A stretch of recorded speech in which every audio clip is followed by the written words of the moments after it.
I was sitting quietly at the table next to my 7-year-old grandson at my son's second wedding. Suddenly, the boy grabbed my hand tightly and whispered, "Grandma, I want to leave right now." I asked him, "What's wrong?" He trembled and replied, "Grandma, you didn't look under the table, did you?" I slowly lowered my gaze and froze. I took my grandson's hand and we got up in silence.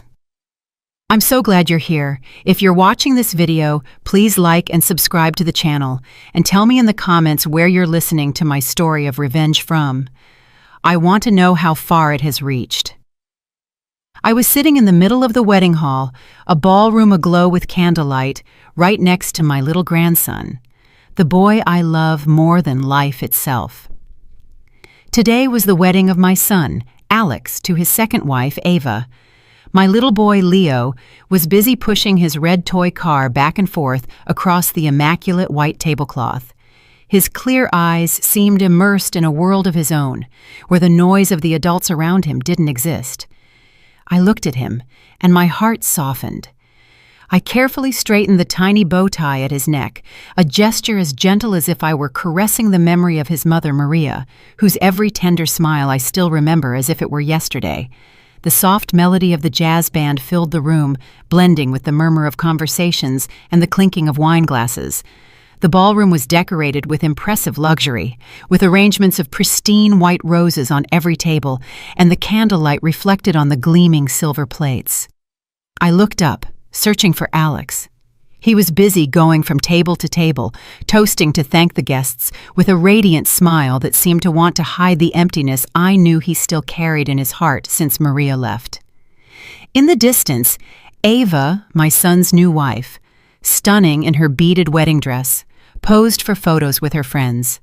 Her smile was perfect, without a single cloud, as if the whole world belonged to her. I looked at her and felt something strange in my chest, a weird sensation, but I tried to ignore it, telling myself I was just being overly sensitive. Waiters moved gracefully between the tables, serving more wine, clearing empty plates, and arranging the napkins. An elderly couple sitting at our table turned to me with a kind smile. "How fast Leo is growing up. How old is he now, Betty?" I smiled and replied in a soft voice, "He just turned 7. Time flies." Then I turned to cut a small piece of cake to give to Leo. The boy looked up, his eyes shining with gratitude, but he immediately lowered his head again and continued pushing his toy car, as if only that toy was the place where he felt safe. Suddenly, Leo stopped. His little hands stopped pushing the car, and his round eyes looked at me with a seriousness that was not normal for him. I was a little startled. A bad feeling ran through my body. He grabbed my hand tightly. His little fingers were ice cold. In an urgent voice, he whispered, "Grandma, I want to leave right now." His voice trembled, as if he were holding back a fear he couldn't explain. My heart raced. I leaned over him and put a hand on his shoulder. "What's wrong, my boy? Tell me what it is." Leo shuddered, pressing his lips together, and then he whispered so softly that I had to lean my ear closer to hear him. "Grandma, you didn't look under the table, did you?" His words were like a cold knife that went through my chest. A terrible anguish began to grow inside me, making it hard to breathe. I tried to stay calm and stroked his hair, but his gaze, the panicked look of a boy of just 7, prevented me from ignoring it. "It's okay, my love. Let your grandma look," I said, trying to make my voice sound calm to soothe him, although I felt my own heart was pounding. Carefully, I lifted the edge of the white tablecloth and looked into the dark space under the table, where the wooden legs of the chairs and Leo's little shoes were swinging. And then I saw it, a small piece of paper, folded in 4, lying there, right next to Leo's chair. It was so small that it was almost lost in the darkness, but its presence chilled my blood. Leo huddled against me, his little hand gripping my arm as if seeking refuge. I felt his agitated breathing. Every tremor seemed to tell me that something was very wrong. I crouched down completely, and with a trembling hand, I picked up the paper. The people around us were still laughing and toasting, but at that instant, my entire world shrank until it was just me, Leo, and that damned paper in my hand. I unfolded it.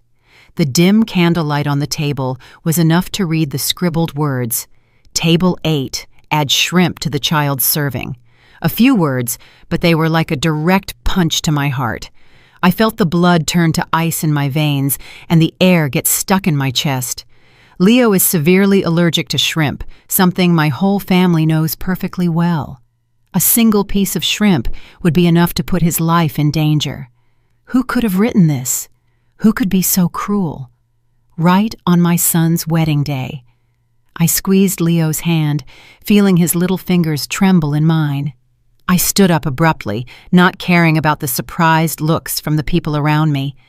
The elderly couple nearby stopped talking and looked at me with concern.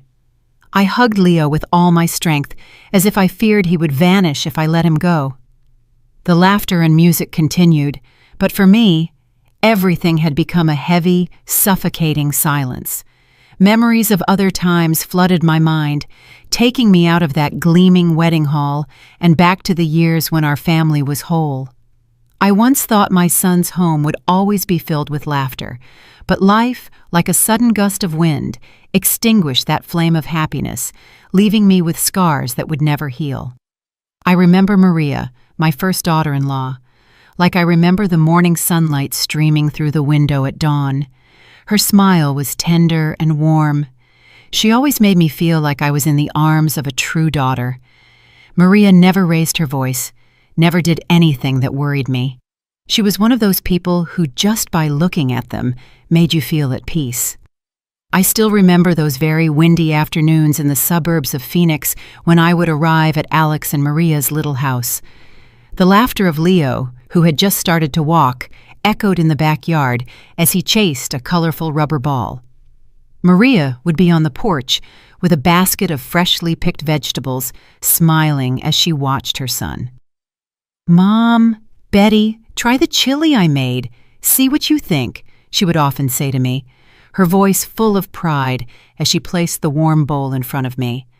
I would sit there, eating and talking with her about simple things, while Leo crawled on the floor clinging to an old toy car. But the most beautiful, and also the most painful memory, is the night Leo became very sick. He had a very high fever. His little body burned, and his eyes could barely open, with no strength left even to cry. Maria held him, while tears rolled silently down her cheeks. "Mom, Betty, I'm so scared," she whispered, her voice trembling. I sat next to her, taking turns to place damp cloths on his forehead, trying to calm her. "Don't worry, honey. The boy is strong. He's going to be okay." But inside, the worry weighed on me like a stone. I stayed up with Maria until dawn when the first rays of sun appeared, and Leo's fever finally broke, and he fell asleep in his mother's arms. Maria turned to me, her eyes red, but with a faint smile. "Thank you, Mom. Without you, I don't know what I would have done at that moment." I just took her hand and squeezed it tightly, as if I wanted to tell her that I would always be there for her and for Leo. I thought that this little family would be happy forever, like a song that never ends. But then, one fateful afternoon, everything fell apart. The phone rang while I was washing dishes in the kitchen. The cold voice of a police officer came through the line.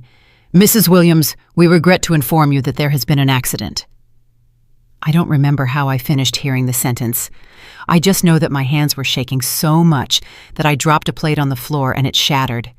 Maria was gone in an instant when a truck that lost control hit her car on the highway outside the city. I stood there, paralyzed, feeling the world crumble in front of me.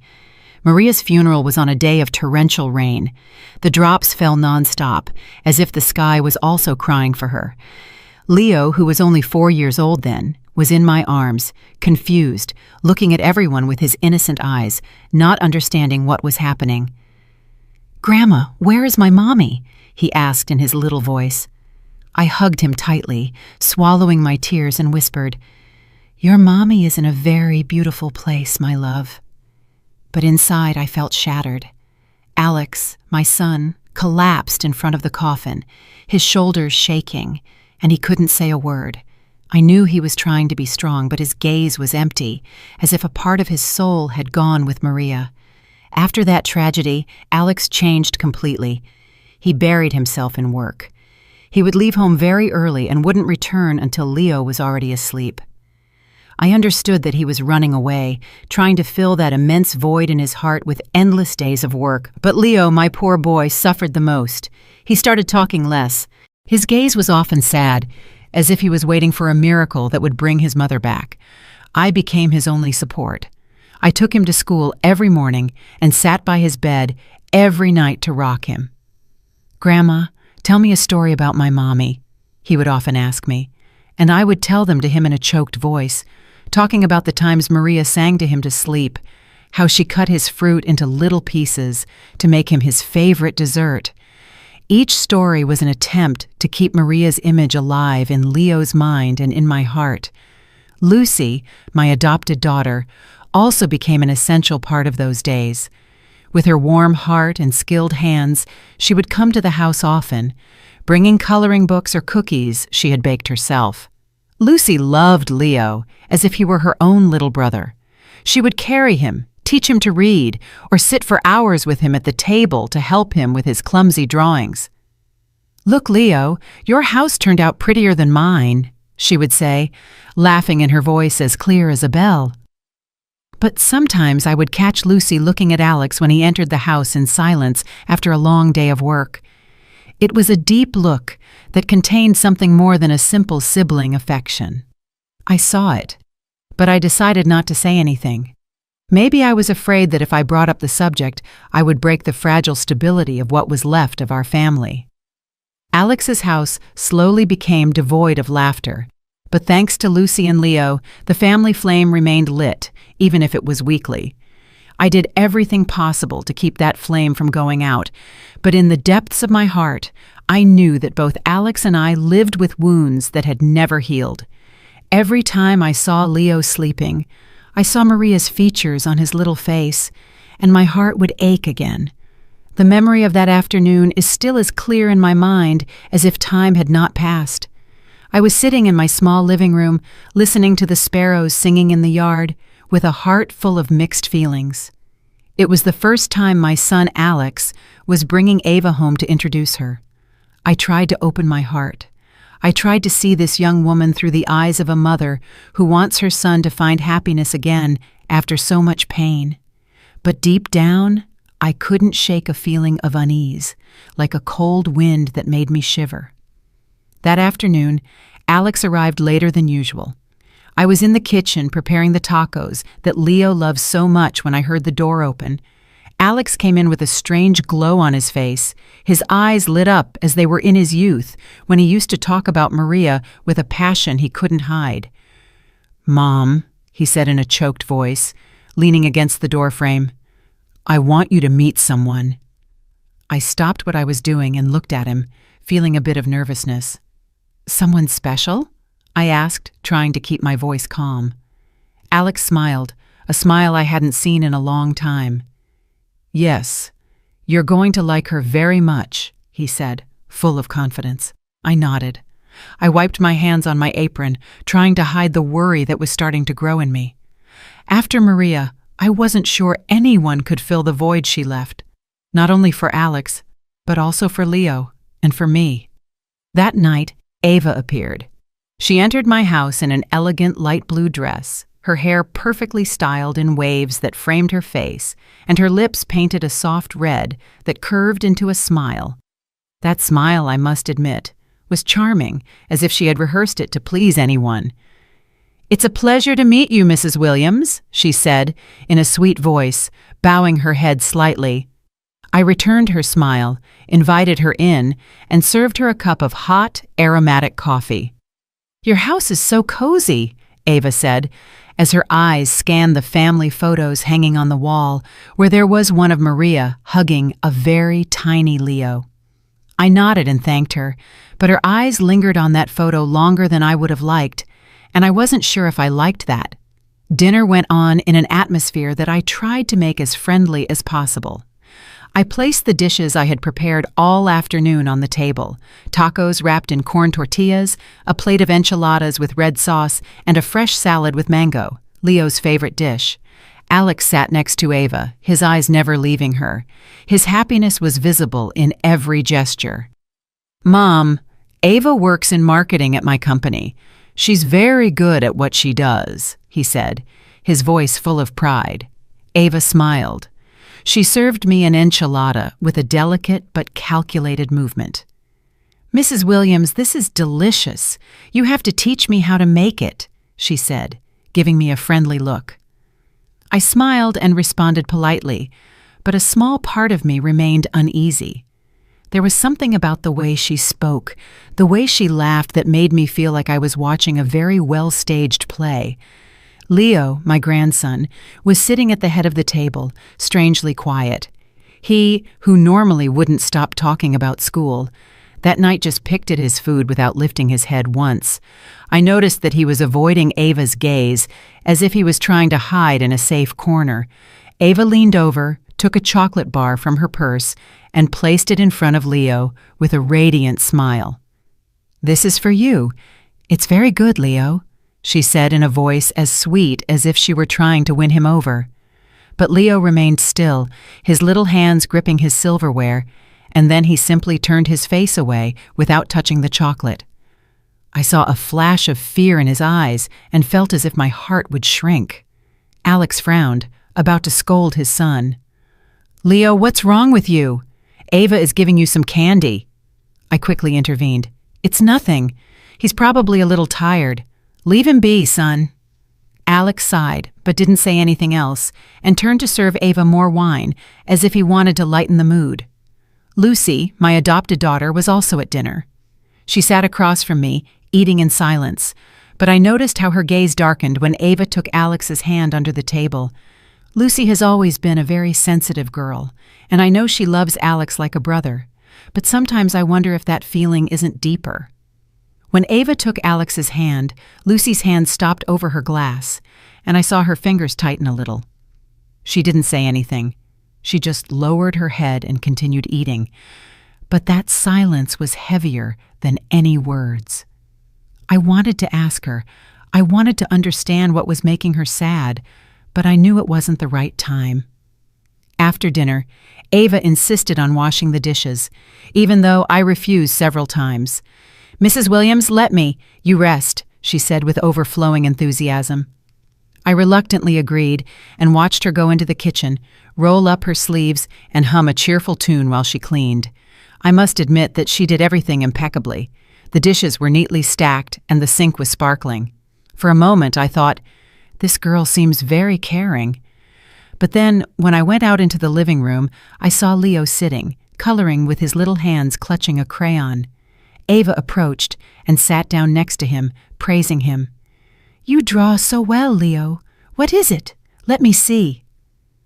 But Leo immediately let go of the pencil and leaned back with an expression of distrust, as if she were a threat. Ava glanced at me and quickly forced a smile, as if to cover up the awkward moment.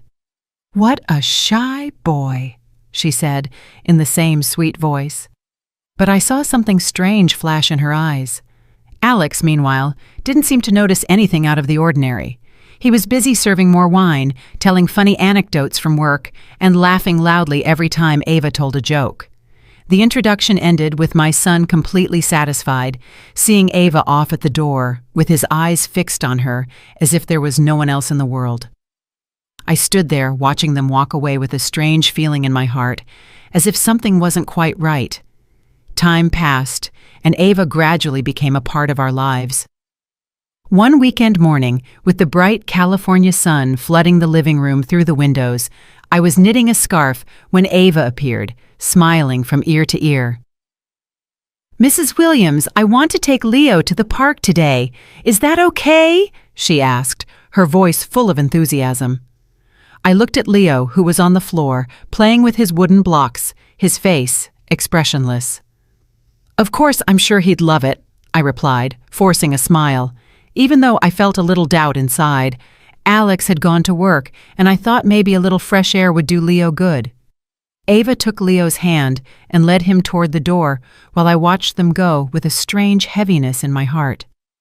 When they returned, Ava came in with a triumphant smile. He had so much fun, he wouldn't stop going down the slide, and he even asked for another ice cream, she recounted, her voice full of excitement. But when I looked at Leo, I saw that his shirt was dirty, with some dried dirt stains on the blue fabric that I had ironed myself that morning. He was silent with his toy car in his hand, without saying a word about his outing. "Did you have fun, my boy?" I asked, crouching down to stroke his hair. He just nodded slightly, looking away. I wanted to ask him more, to know why he was so quiet, but Ava intervened with her always sweet voice. "I already told you, Mrs. Williams, he loved it." I nodded, but inside me, a small piece of the puzzle of doubt began to form. On another occasion, while Alex was at work, Ava showed up unannounced. I was in the kitchen preparing chili for lunch when I heard her talking to Leo in the living room. At first her voice was soft, but suddenly I heard a harsh phrase. "Stay still, Leo. Don't make a mess. You're a big boy now, but you still act like a baby." I stopped dead in my tracks, my hand still over the onion I was chopping, and a chill ran through my body. I came out of the kitchen, and instantly Ava changed her tone, becoming as sweet as if nothing had happened. "Our Leo is so clever. Look at the tall tower he built," she said, pointing to the wooden blocks the boy was playing with a radiant smile. But Leo just pressed his lips together and looked at me as if asking for help. I tried to smile and said, "Yes, he's very skilled." But inside, the unease was starting to grow like a small thorn digging into my heart. I tried to calm myself. Surely she's not used to children. Anyone is a bit clumsy at first. Leo's 7th birthday is a memory I will never forget. Lucy, my adopted daughter, spent all morning baking a chocolate cake, Leo's favorite. When she arrived with the cake and placed it on the table with its candles lit, Leo shouted with joy. His eyes lit up for the first time in months. "Aunt Lucy, this is my favorite cake," he exclaimed, running to hug her. She smiled, stroked his hair, and told him tenderly, "I made it for you, my love. Eat a lot." I watched them with a warm heart, feeling that the family flame was rekindled. Ava was also there, but she only clapped in a forced way, standing in a corner with a weary smile. Her only gift for Leo was an indifferent pat on the shoulder and a "happy birthday, champ." I saw how Leo shrank a little, avoiding her gaze, and my heart ached again. I wanted to say something, but I stayed quiet, telling myself not to get too involved. Another time, Alex took Ava and Leo to the grocery store. I stayed home, but when they returned, I heard Ava complaining in an irritated tone. "Leo dropped a whole bag of candy at the checkout, and I had to pay for it. What a clumsy boy." Alex frowned and turned to scold his son. "Leo, you're a big boy now. You have to be more careful." I saw Leo lower his head with his hands intertwined, and his eyes sought mine as if asking for help. I quickly approached and put a hand on his shoulder. "Don't worry, my boy. It was just some candy." But inside, I couldn't stop wondering why Ava got so angry so easily with a child. Why couldn't she be as gentle as Maria had been? One afternoon, when I went to pick up Leo from school, his teacher took me aside and said in a low but concerned voice, "Mrs. Williams, lately, Leo has been talking less and seems very withdrawn. Is something happening at home?" I froze, but I tried to downplay it. "I'm sure it's just the changes, Mrs. Davis. Don't worry." But on the way home, Leo tugged on my blouse and said in a trembling voice, "Grandma, I don't want to go home with Miss Ava." I stopped and knelt down to look into his clear eyes, my heart feeling squeezed. "Why do you say that, my love?" "Miss Ava loves you," I said. But as soon as I said it, I knew I was wrong. Leo shook his head, with firm determination in his gaze. "No, Grandma, she doesn't love me." I stroked his hair, trying to calm him, but inside, I couldn't deny that the boy was telling the truth. Lucy, who was nearby, had heard everything. She turned away in silence, but I saw how her shoulders moved slightly, as if she were holding back a sigh. All those loose pieces, all those little signs, I had seen them, but I had chosen to ignore them. And so the day of my son's wedding arrived. That afternoon, the golden sun of Florida streamed through the large windows, bathing the ballroom in a radiant light, as if wanting to celebrate my son's happy day. I was sitting at table number 8, next to my grandson, Leo, and Lucy, my adopted daughter. Leo was playing with his red toy car, whispering a soft vroom vroom. I looked at him, and my heart filled with tenderness. Lucy, in a simple beige dress, was sitting on the other side, leaning over from time to say something in Leo's ear, with a smile as sweet as the morning sun. "Eat another little piece of bread, my boy," she said, breaking off a small piece for him. I smiled at the sight, feeling a little comfort in my heart. Although our family had gone through so much pain, the presence of Lucy and Leo was always the fire that warmed my soul. Alex, my son, dressed in an elegant navy blue suit, was walking between the tables, toasting with relatives. His face was overflowing with happiness. His radiant smile seemed to want to erase the dark years that followed Maria's death.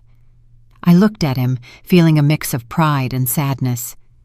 I wanted to believe that he had found a new happiness, that Ava, the dazzling bride in her beaded wedding dress, would give him a new home. But every time my gaze met Ava's, who was laughing loudly in front of the cameras, never letting go of her wine glass, I felt a small thorn digging into my heart. Her smile was too perfect, like a carefully placed mask. The soft melody of the jazz band played, blending with the lively conversations of the guests. The waiters moved discreetly, serving appetizers, crispy crackers, an aromatic cheese dip, and plates of fresh shrimp elegantly decorated. I noticed that Leo only took a cracker and then carefully pushed the shrimp plate away. I frowned and asked him in a low voice, "Don't you like this, my love?" The boy shook his head, looking away as if he were hiding something. I wanted to ask him more, but a close relative interrupted, saying cheerfully, "And Leo is behaving well, Betty? Look how big he's gotten." I smiled and replied, "He's a smart little man now." But inside, I couldn't help but worry. Leo had never refused food in such a strange way. In the distance, I saw Ava's gaze turn to our table. The smile on her lips seemed to tighten for a second, just enough for no one to notice, before she turned to continue toasting with another guest. I tried to dismiss my uneasiness, telling myself I was overthinking, but then everything changed in an instant. Leo, who was still playing with his toy car, pushed it too hard, and the toy rolled onto the floor. The boy quickly crouched down to pick it up, but I saw him freeze, his eyes wide, fixed on something under the table. I leaned over to ask him what was wrong, when Leo pulled out a small piece of paper, folded in 4, with trembling hands and a pale face. He immediately clung to my hand and whispered urgently, "Grandma, let's go, please. Let's go now." My heart started pounding, as if it wanted to jump out of my chest. "What's wrong, my boy?" I asked, trying to stay calm, but Leo's panicked look prevented me from doing so. Trembling, he repeated that question that chilled my blood. "You didn't look under the table, did you?" His words were like a cold knife that paralyzed me. I crouched down, lifted the white tablecloth, and my eyes scanned the dark space under the table. The little paper was lying next to his chair, a harmless object but full of menace. I picked it up with trembling hands, feeling the world shrink around me, leaving only Leo, me, and that damned paper. I unfolded it. The candlelight was enough to read the scribbled words, "Table 8, add shrimp to the child's serving." A few words, but they were like an electric shock that ran through my entire body. I subconsciously crumpled the paper in my hand. The music, the laughter, everything around me seemed to sink into an abyss from which I couldn't escape. Ava, in her dazzling wedding dress, continued to laugh in a corner of the ballroom, raising her glass to toast with a guest, as if nothing in the world could worry her. Alex was busy taking photos with his co-workers, with a radiant smile that seemed to confirm that this was the happiest day of his life. But for me, everything in that ballroom was a farce, a curtain that hid the terrible truth I had just discovered. I squeezed the paper tightly, feeling it burn my skin. Leo, the grandson I loved more than my own life, had almost become the victim of an evil plot, right on his father's wedding day.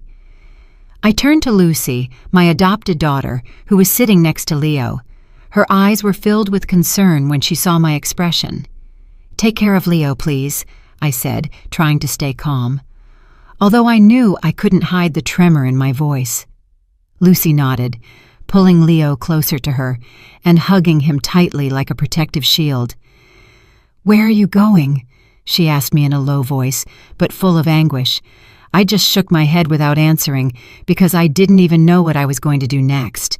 I quickly went out into the hallway, my legs heavy, as if they were carrying lead, but with my heart pounding, urging me to act. Near the bar, I saw a group of waiters chatting. Their laughter sounded like a painful contrast to the storm that was raging inside me. I recognized David, the young man who had brought the food to our table several times. He had a kind face and a friendly smile, but at that moment, I couldn't think about that. I walked straight up to him, put the paper in his face, and asked in a firm voice, "Do you know who sent this paper?" David looked at the paper, and his face changed instantly. His carefree smile turned into an expression of panic. "My God, this is my paper," he stammered, his hands trembling as if he wanted to snatch it from me. "A woman gave it to me, and I accidentally dropped it when I was carrying the tray." His words were like a ray of light in the midst of confusion, but they also agitated me even more. "Who gave it to you?" I insisted, almost shouting, completely losing my composure. David took a step back, confused. "I don't know her name, ma'am. She just told me to give it to the chef. The paper didn't say who sent it." Rage exploded inside me like a burning fire. "All the more reason," I said, getting closer, my voice trembling with anger and fear. "You know my grandson is severely allergic to shrimp. A single piece could kill him." David turned pale, his eyes wide with horror, and shook his head frantically. "Ma'am, I really didn't know. I just followed the note. I had no idea about anything." His voice broke, as if he too was trapped in this nightmare. The other waiters began to whisper among themselves, looking at each other with curiosity and concern. I squeezed the paper in my hand, feeling it burn my skin. I wanted to scream. I wanted to break everything. But I knew I couldn't let my emotions get the better of me. Leo was waiting for me, and I had to protect him. From inside the ballroom, the MC's voice cheerfully announced that they should get ready for the main course. His voice was like a cruel reminder that time was running out, and if I hesitated, a deadly trap could be waiting for Leo. I took a deep breath, trying to control the trembling in my body. I knew I couldn't stay silent. If I didn't act right now, I would never forgive myself. I returned to the ballroom with the paper still in my hand, as irrefutable proof of a sinister plan. The ballroom was still flooded with candlelight, and the music of the jazz band mixed with the laughter of the guests. The waiters silently served the main courses, and the aroma of roasted meat and gravy filled the air. But for me, everything was a farce. I looked at Leo, huddled next to Lucy, his clear eyes, full of fear, fixed on me, as if I were his only refuge in the middle of the storm. I took Leo's little hand, feeling his trembling fingers in my palm, and then, as if driven by an invisible force, I stood up abruptly. My voice resonated clearly and firmly above the music and conversations. "One moment, please. Before we begin to eat, I have something to clarify." The whole ballroom fell silent, as if time had stopped. All eyes were on table 8, where I was standing with Leo by my side, and Lucy sitting with a spark of determination in her eyes. The clinking of glasses ceased, the murmurs died down, and I could only hear the pounding of my heart in my chest. I held up the paper. The words scribbled on it were an undeniable accusation. "Who wrote this paper, asking for shrimp to be added to the food of the child at table 8? I asked, my voice trembling with indignation, but forcing it to be clear and sharp. Whispers began to be heard, like small waves in a calm lake. Some guests looked at each other, shaking their heads, with looks of curiosity and confusion.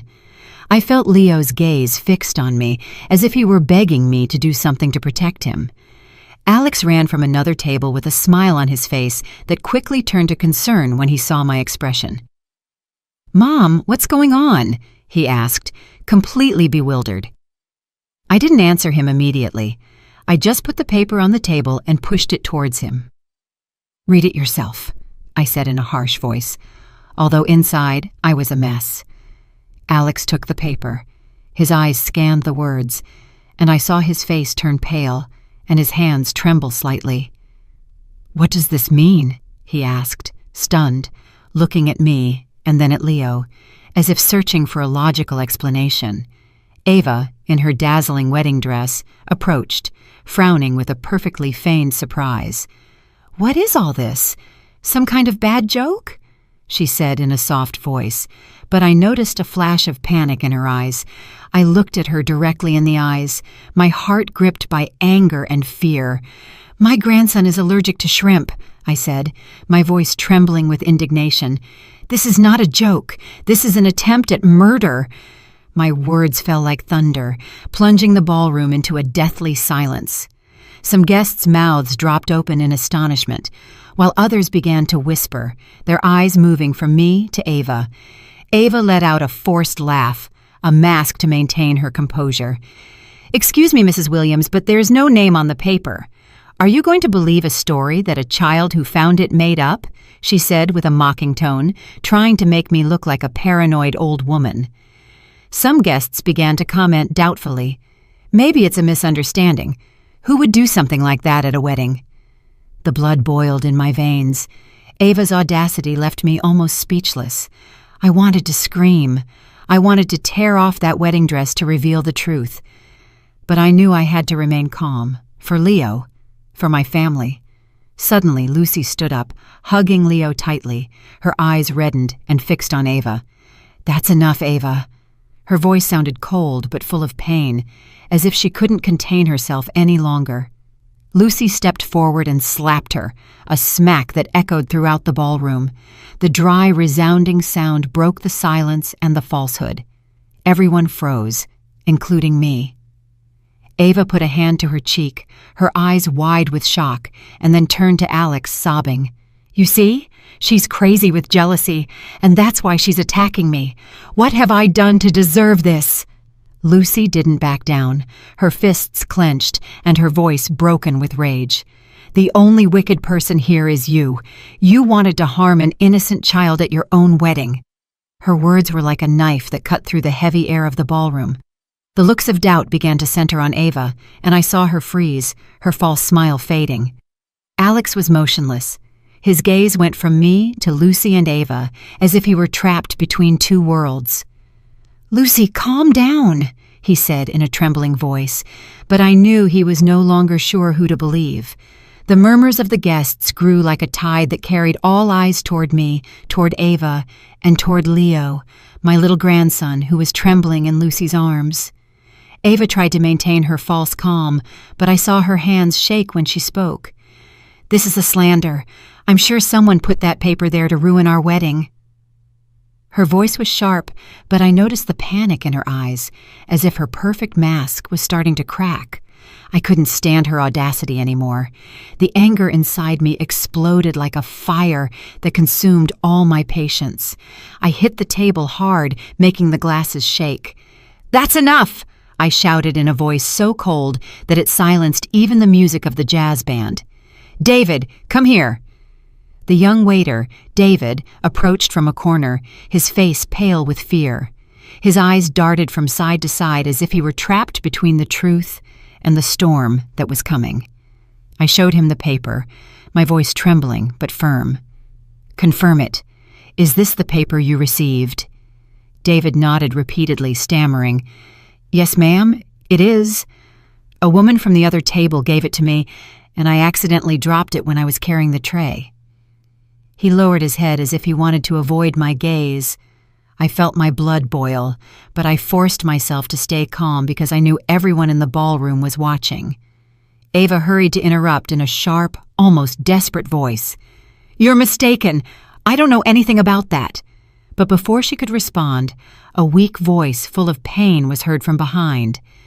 Gloria, Ava's younger sister, burst into tears and stood up from her chair. "It wasn't my sister Ava who gave me that paper," the young woman said, trembling as tears ran down her cheeks. "She asked me to give it to the waiter. I swear I didn't know what was inside."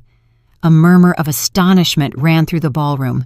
"My God, I can't believe it! How is that possible?" I looked at Gloria, and my heart softened. She was barely 18 years old. Her eyes were red and full of confusion, as if she too was trapped in this nightmare. Ava turned abruptly and yelled at her sister, her face disfigured with anger. "Shut up, Gloria! How dare you make up lies to harm your own sister?" Her voice was sharp, but I saw her lips tremble as if she were struggling to hide the truth. Gloria backed away, trembling from head to foot, and said between sobs, "I'm not lying, sister. I just did what you asked." Her words were like a dagger that went through Ava's falsehood, leaving the entire ballroom in a state of shock. A close older relative shook his head, his voice choked. "How is it possible to not even spare an innocent child?" In the midst of the chaos, Lucy stepped forward, hugging Leo tightly, and said in an icy voice, "If you keep denying it, we can ask to check the security cameras in the ballroom. Everything will be cleared up in a moment." Her words were like a stone thrown into a lake, causing waves of panic. Ava's face turned ashen. Her lips tightened, and her gaze desperately sought an escape. But there was no escape now. She didn't say another word, and that silence, for me, was the clearest confession of all. Alex froze, his hand trembling on Leo's shoulder, looking in horror at the woman he had just called his wife, Ava. His voice broke as if he were trying to cling to the hope that it was all a misunderstanding, but his gaze, moving from the paper to Leo, said it all. I saw how his heart broke, just like mine had when he discovered the plot. An uncle stood up and shook his head, disgusted. "It's unbelievable, such wickedness on a day of celebration." His voice trembled as if he were holding back his indignation.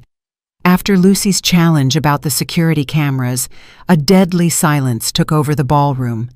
Ava, the woman I once tried to accept as part of my family, stood there, her face pale and her lips pressed together, looking for one last excuse. But the truth was exposed, and she had nowhere left to run.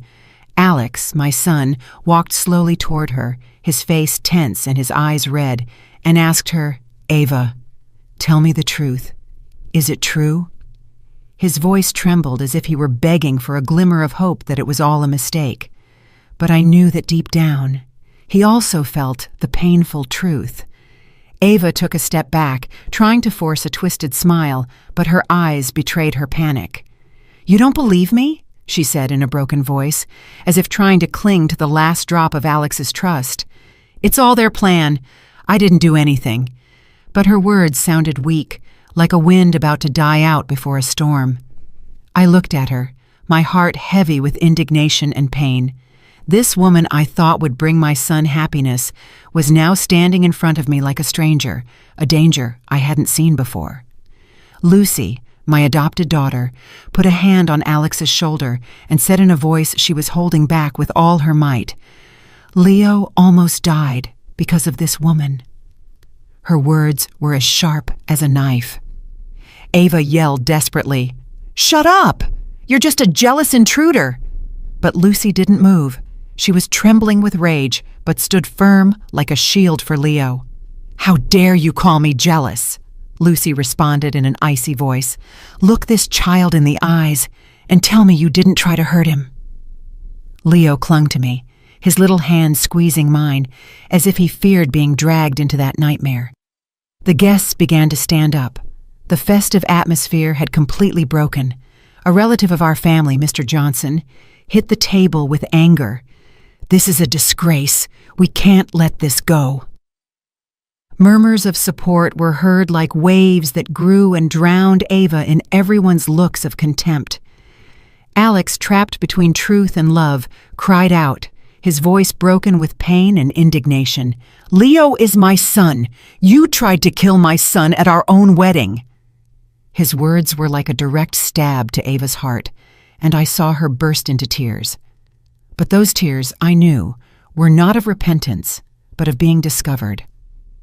I placed the paper on the table and declared in a firm voice, "Anyone who tries to harm my grandson will never have the right to set foot in this family." My words resonated clear and unyielding, like a sentence. Ava looked up, her eyes full of fire, but I saw defeat in her gaze. She had lost not only to me, but to the truth. The hotel security personnel approached, and in a polite but firm manner, asked Ava to leave the ballroom. "Ma'am, please come with us," one of them said in a cold voice. Ava backed away, looking for help, but no one sided with her. Many guests shook their heads, leaving their half-empty glasses and sighing with resignation. "Unbelievable," one whispered. "How can someone be so cruel?" Another said, horrified. Alex stood motionless, his hands on his head, as if trying to keep his world from collapsing. Then, as if he no longer had the strength to stand, he slowly knelt in front of Leo, his voice choked. "Son, forgive me. Forgive me, my boy, for not protecting you." I saw tears run down his cheeks, and I felt my heart break in two. I helped Alex get up, squeezing his shoulders, and said in a grave but confident voice, "Luckily, we stopped it in time. This false happiness has to end here and now." I looked at Ava, who was being escorted out amidst looks of contempt, and in my heart I knew that she never was and never would be a part of this family. In the days that followed that nightmare wedding, my family was caught in a silent whirlwind where wounds still bled and unanswered questions floated in the air. I felt as if I had just woken up from a nightmare in which I almost lost Leo, my grandson, whom I love more than life itself. The story of the failed wedding spread everywhere, from the small suburban streets to the conversations of distant relatives. The house phone wouldn't stop ringing. Some blamed Alex for blindly trusting Ava. Others sympathized with Leo, the innocent child who was almost the victim of an evil plot. But for me, every call was just a painful reminder of what we had gone through. Alex became withdrawn after what happened. He was no longer the radiant man in the navy blue suit from the wedding day. Instead, he would take Leo to and from school in silence every day, his gaze filled with pain and guilt. The name Ava, like a curse, was never mentioned in the house again. I looked at Alex with a pained heart, but I knew he needed time to heal, to find himself after being betrayed by the person he loved. I didn't blame him because I understand that love can get to people, but I also knew that our family had to rise from the ashes. I continued to care for Leo, as I had since Maria left. I cooked his favorite dishes, like cheesy pasta or a soft pudding, trying to give him back a sense of security. But who really healed Leo's soul? It wasn't me, but Lucy, my adopted daughter. Every morning she would carefully prepare his lunch for school, carefully choosing foods without shrimp or anything that could put him in danger. She would even write a little note for the teacher, explaining Leo's allergy, along with a smiling face drawn with a crayon, which he loved.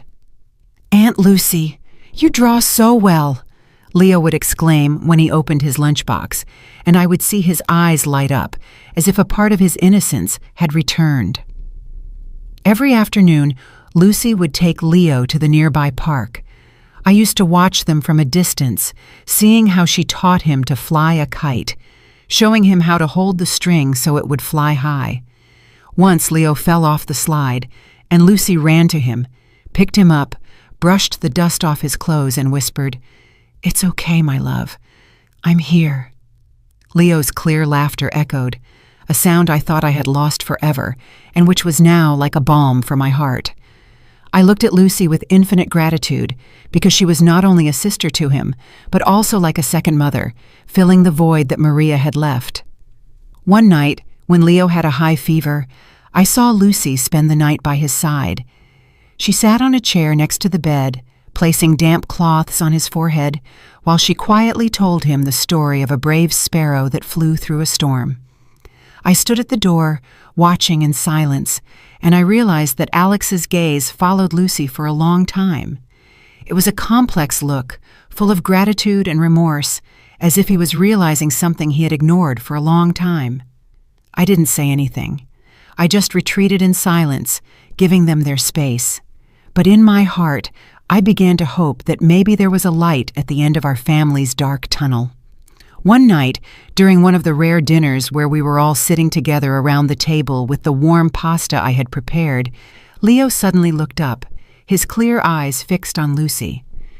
"I want Aunt Lucy to be my mommy," he said in a soft but clear voice, as if it were something he had been thinking about for a long time. Everyone at the table fell silent. Lucy blushed and lowered her head, gripping the spoon as if to hide her embarrassment. Alex froze with teary eyes, as if Leo's words had touched a very deep chord in his heart. I smiled. I put my hand on Alex's shoulder and said in a warm voice, "True happiness, son, doesn't come from a dazzling wedding dress, but from a sincere heart that knows how to love." Alex looked at me, then at Lucy, and I saw a small spark of hope shine in his eyes. Time passed, and Ava disappeared completely from our lives, like a toxic wind that had gone. Leo became a happy boy again, always stuck to Lucy, with his red toy car and the drawing she made for him. I saw him running and playing in the yard, feeling a great relief, but also a pang of pain, thinking about everything he had to go through. One day, Alex took Lucy's hand. He suddenly stood in front of me in the living room and said in a trembling but firm voice, "Mom, I know I made a mistake. I was blind. I put Leo in danger, but this time I don't want to let go of the person who has truly been by our family's side." Lucy lowered her head with flushed cheeks, but I saw a radiant smile on her lips. I nodded as tears silently rolled down my cheeks. "Son, the only thing I want is for you and Leo to be happy," I said in a choked voice. That night, after Leo fell asleep, I sat by the window, watching the silver moon that stretched over the quiet street. Its soft light was like a reminder that, although our family had gone through dark days, light always finds a way to break through. I whispered to myself, family isn't always made of blood ties. Sometimes it's chosen with love and courage. After that grim wedding, a new chapter full of light had truly begun for my family. I looked toward the yard where the kite that Lucy and Leo had flown the day before was still there, and I knew that although the old wounds might never fully heal, we would continue on together with love and strength as our support. After going through all this, I understood something very important, that in life there are losses that cannot be replaced, betrayals that break the heart, but sincere love will always be the light that illuminates the way. Family is not only built with blood ties, but also with choices, with the courage to protect each other from darkness and danger. It is sacrifice and true affection that brings lasting happiness, not false appearances. I want everyone to remember to listen. You have to let your heart guide you because sometimes a small gesture of attention can save a life. And it is kindness that gets us out of nights that seem to have no end. The story you have just heard has been modified in names and places to protect the identity of the people involved. We do not tell this to judge, but with the hope that someone will listen and stop to reflect. How many mothers are suffering in silence inside their own homes? I truly wonder. If you were in my place, what would you have done? Would you have chosen silence to maintain peace? Or would you have dared to face everything to reclaim your own voice? I would like to know your opinion because every story can become a candle that lights the way for others. God always blesses us, and I am sure that courage will lead us to better days. Meanwhile, on the final screen, I will leave you two of the channel's favorite stories. I am sure you will be surprised. Thank you for staying with me until this moment.